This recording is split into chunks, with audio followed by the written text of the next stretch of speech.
मंत्रियों का सबसे पहला समिट लाइव देखिए editor in chief Navika Kumar के साथ केंद्रीय मंत्री अश्विनी वैष्णव को। है कि वंदे भारत की बहुत बात हुई, बहुत चर्चा हुई इस घोषणा पत्र में, इस संकल्प पत्र में। लेकिन सबसे पहले ये पूछूंगी कि लोगों का ये कहना है कि क्या ये प्रीमियम इकोनॉमी, प्रीमियम क्लासेस की बात हो रही है या आम जनता के लिए आपके इस संकल्प पत्र में कुछ है? संकल्प पत्र में बहुत स्पष्ट तौर पे लिखा है कि भारत के रेलवे की कैपेसिटी को बड़ी तेजी से आगे बढ़ाया जाएगा। पिछले 10 वर्षों में 31,000 किलोमीटर्स नए रेलवे ट्रैक बने हैं। अगर इस साल को देखें 5,300 किलोमीटर के रेलवे ट्रैक, पिछले साल 5,240 किलोमीटर रेलवे ट्रैक। इतनी तेजी से रेलवे की कैपेसिटी बढ़ रही है कि बहुत सारी नई ट्रेनें चालू कर पाएंगे, जिससे कि जो हाईली अफोर्डेबल रेलवे ट्रांसपोर्टेशन है वो सबको मिले। आज के संकल्प पत्र में वंदे भारत भी है, अमृत भारत भी है, नमो भारत भी है और बुलेट ट्रेन का भी है। ये सब के सब मिलके समाज के लोअर इनकम और मिडिल इनकम परिवारों को बहुत अच्छी फैसिलिटी देंगे। अमृत भारत ट्रेन से आप देखिए 1000 किलोमीटर की जर्नी करीब 500 रुपये के अंदर अंदर आप कर लेते हैं। बहुत ही अच्छी क्वालिटी की सर्विस, बहुत ही अफोर्डेबल सर्विस। इसमें अमृत भारत में 400 नई ट्रेन बनाने का काम आरंभ हो गया है ऑलरेडी। तो मोदी जी ने जो गारंटी दी है वो गारंटी गरीबों के लिए है, मध्यम वर्गीय परिवारों के लिए है, समाज के हर वर्ग के लिए है। चाहे मछुआरे हो, चाहे श्रमिक हो, टैक्सी ड्राइवर हो, ऑटो ड्राइवर हो, ट्रक ड्राइवर हो, चाहे विश्वकर्मा बंधु हो, चाहे छोटे व्यापारी हो, सब के लिए, हर वर्ग के लिए मोदी जी ने अच्छे जीवन की गारंटी दी है। लेकिन विपक्ष का कहना है कि इसमें बेरोजगारी और महंगाई जैसे मुद्दों की कोई भी चर्चा नहीं है। अगर बेरोजगारी का दर देखें तो कोई आईएलओ की रिपोर्ट कोट कर रहा है, कोई कह रहा है कि सिर्फ 30 लाख नौकरियों की बात की गई है, जबकि पहले आप हर साल 2 करोड़ नौकरियां देने का वादा कर चुके हैं। कांग्रेस पार्टी का यह भी कहना है कि आपका ये संकल्प पत्र कम है, माफीनामा ज्यादा है। देखिए, कांग्रेस को पहले तो अपने 60 वर्षों के कार्यकाल के लिए माफी मांगनी चाहिए। जिस तरह से उन्होंने देश को एकदम पीछे करके रखा, देश में कोई किसी भी वर्ग को आगे नहीं आने दिया, अपने वोट बैंक की राजनीति की और गरीबी हटाओ जैसे नारेबाजी वैसे जुमले दिए कांग्रेस ने, उसके लिए पहले उनको माफ़ी मांगनी चाहिए। 10 वर्षों में आप अगर क्लियरली देखें कितना मैसिव चेंज भारत में आया है। आपको मैं जो महंगाई की बात करते हैं उनके सामने मैं एक चीज़ रखना चाहूँगा जो आप उनसे पूछिए ज़रूर।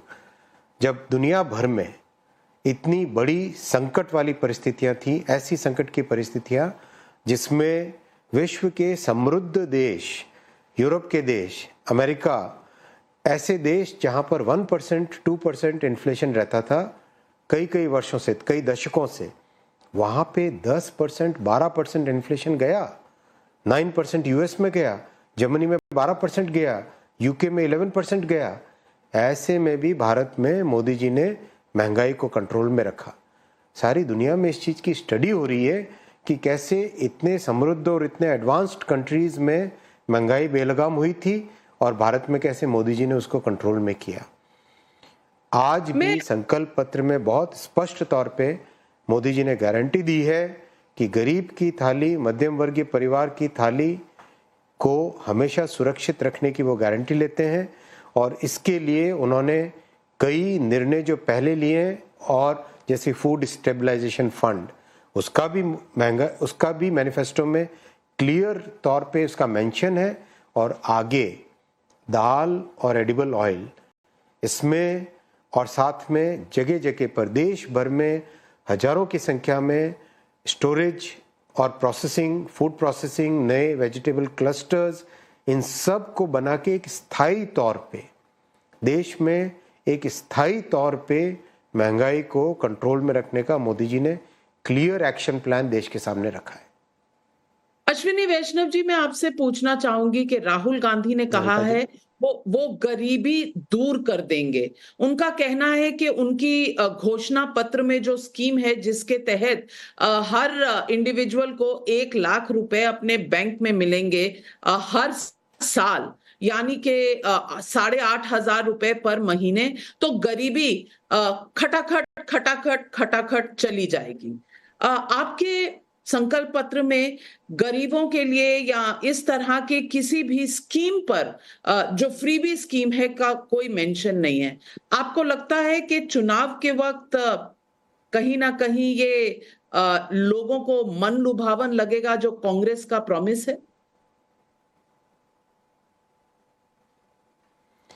राहुल जी कहते हैं कि वो एक झटके में गरीबी को हटा देंगे। अगर ये उनका कहना है तो 60 सालों में क्या किया उन्होंने? 60 वर्षों तक उनके परिवार का राज था। क्या किया उन्होंने? केवल नारे दिए, केवल जुमले दिए। वैसा ही जुमला आज राहुल गांधी जी दे रहे हैं और उनके जुमले को पब्लिक समझती है, हर व्यक्ति समझता है। भारत के वोटर को कांग्रेस पता नहीं क्या समझती है। भारतीय जनता पार्टी भारत के वोटर को सम्मान करती है। भारत के जनसाधारण के विवेक पर भारतीय जनता पार्टी विश्वास करती है। इसीलिए जो 10 वर्ष का प्रामाणिक काम है, उस काम को मोदी जी ने आज रखा है सबके सामने और आगे के 25 वर्षों का विजन सामने रखा है। 5 वर्षों का एक्शन प्लान इस मैनिफेस्टो में रखा है। बहुत स्पष्ट तौर पे आप देखिए, अगर 60 वर्षों के इनके कार्यकाल, कांग्रेस के कार्यकाल में जो इन्होंने काम किया, उसकी अगर तुलना भी कर लें, गरीबी से बाहर निकलने की एक पैरामीटर पर भी तुलना कर लें, तो 60 साल का काम हल्का पड़ेगा। मोदी जी के 10 साल के काम में जितना काम हुआ है, वो काम आज विश्व भर में प्रसिद्ध हो रहा है। और पब्लिक में, जनसाधारण में अभी हाल ही में काम करने का मौका मिला मध्य प्रदेश में। देखा वहाँ पे गांव के लोग एकदम जो सुविधाएं उन्हें मिली है, हर घर नल से जल, ऐसी चीज़ है, ये भागीरथी प्रयास है। किसी ने इतनी बड़ी सोचने तक की नहीं सोचा था कि इतना बड़ा कार्यक्रम भी हाथ में लिया जाना चाहिए कि नहीं चाहिए, इतना भी किसी ने सोचा नहीं था कांग्रेस के युग में। तो आज मोदी जी ने उस काम को हाथ में लिया और उसको एग्जीक्यूट कर रहे हैं।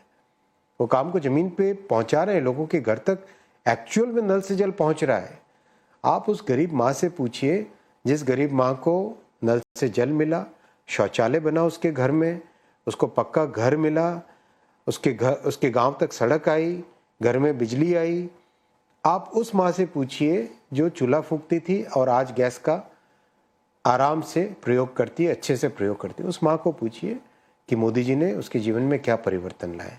नेहरू जी, इंदिरा गांधी जी और अब राहुल गांधी जी, राजीव गांधी जी, इन सब ने इनके जुमले, वो जुमलों के दिन लद गए। असली काम जनता ने देखा है, उसी काम का वोट मिलेगा। उनका यह भी कहना है विपक्ष का कि आपने बुलेट ट्रेन प्रॉमिस की है, नॉर्थ में, साउथ में, ईस्ट में, वेस्ट में, लेकिन देश में पहली बुलेट ट्रेन साझा कब होगी जनता के साथ? लॉन्च कब होगी पहली बुलेट ट्रेन? पहली बुलेट ट्रेन पे बहुत तेजी से काम चल रहा है। आप जाके स्वयं देखिए, 290 किलोमीटर के आसपास का काम हुआ है कंप्लीट। 2026 में पहली बुलेट ट्रेन चलने लगेगी और ये विश्व में इसका आज चर्चा हो रही है कि इतनी तेजी से काम कैसे हो रहा है। इसीलिए मोदी जी ने आज और 3 बुलेट ट्रेन प्रोजेक्ट की घोषणा की है। किस तरह से उत्तर में, पूर्व में और दक्षिण में एक प्रोजेक्ट पे सर्वे आरंभ किया जाएगा मोदी जी की 3rd टर्म के स्टार्ट होते ही। अश्विनी जी, बुनियादी तौर पर मैं आपसे पूछना चाहती हूं, जहां दूसरे राजनीतिक दलों ने बेस किया है अपना मैनिफेस्टो फ्रीबीज पर, कुछ मुफ्त दे दो, कुछ मुफ्त कर दो, बीजेपी ने शायद इस टेम्पटेशन से अपने आप को दूर रखा है, लेकिन कहीं ना कहीं दिल में कोई संकट या कोई इस तरह का शक या शुभा कि बिना फ्रीबीज के शायद जनता एक्सेप्ट करेगी या नहीं, क्योंकि आपने एक कॉन्शियस डिसीजन लिया है फ्रीबीज नहीं ऑफर करने का। आपको लगता है इस कॉन्शियस डिसीजन के बावजूद क्या आप 400 पार कर पाएंगे?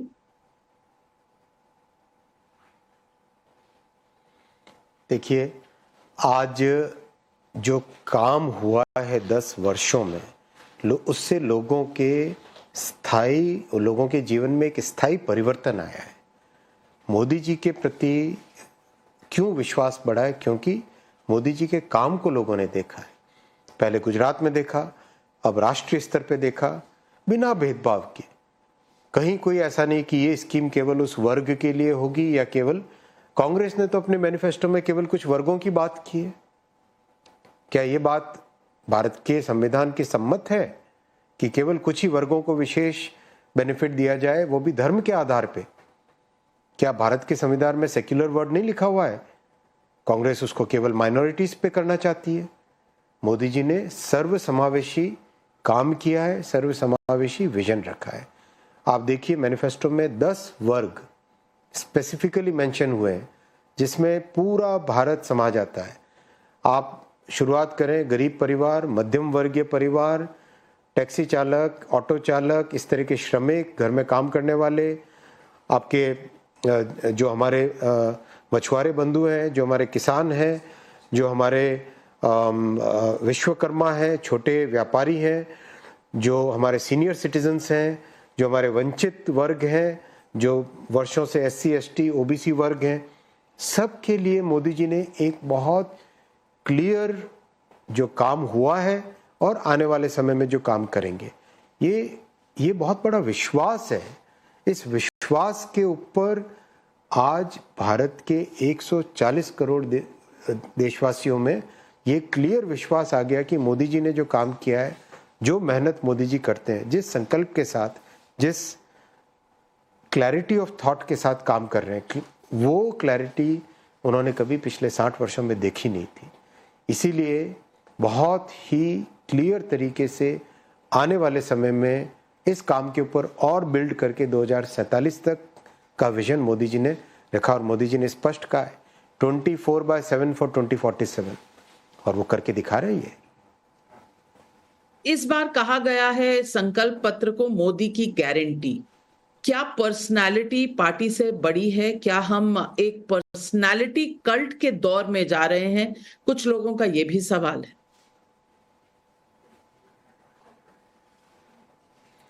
मोदी की गारंटी इसलिए क्योंकि देश ने काम देखा है। मोदी की गारंटी माने भरोसा, भारतीय जनता पार्टी पर भरोसा। मोदी की गारंटी माने लोगों के जीवन में एक पूरा स्थायी परिवर्तन आए, इस चीज का विश्वास और उसके पीछे प्रामाणिकता, जो काम है उसका देखा। भारतीय जनता पार्टी संगठनात्मक पार्टी है। भारतीय जनता पार्टी ने हमेशा अपने विचार पे काम किया है। भारतीय जनता पार्टी ने अपनी आइडियोलॉजी के बेसिस पे काम किया है, और इस काम को और तेजी से आगे ले जाने की आज जिम्मेदारी मोदी जी की है। अश्विनी वैष्णव जी, हमारे साथ जुड़ने के लिए और अपने points of view on the manifesto share करने के लिए आपका बहुत बहुत धन्यवाद। उम्मीद करते हैं कि ये सवाल जवाब चलते रहेंगे, लेकिन जनता किसको चुनती है ये पता चलेगा 4 जून 2024 को।